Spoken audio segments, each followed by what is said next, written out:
Good morning friend সবাইকে। তো সবাই কেমন আছো? আশা করি ভালো আছো। তো আমিও ভালো আছি। আজকে তো বছরের প্রথম দিন, সবাইকে হ্যাপি নিউ ইয়ার।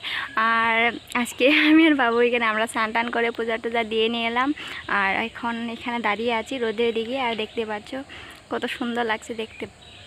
আর সবাই কেমন আছো বলো। আর আমার একটু ছোট্ট মিনি ব্লগটা আজকে আপলোড করছি, তো সবাই সাপোর্ট করো একটু।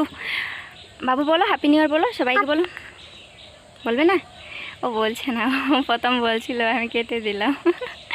বারে বারে বলবে না তার জন্য। তো বলো বলো হ্যাপি।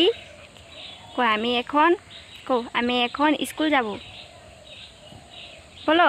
ও বলে না জানো, ক্যামেরার সামনে আসলে কিছুই বলবার চায় না। মানে ও ক্যামেরা দেখতেই পারে না, মোবাইল ওকে এখন দেখতে দেই না তার জন্য। হ্যাপি, ওর সামনে যখন মোবাইল পাবে ঠাস ঠাস। হ্যাপি हैप्पी न्यू ईयर सबको।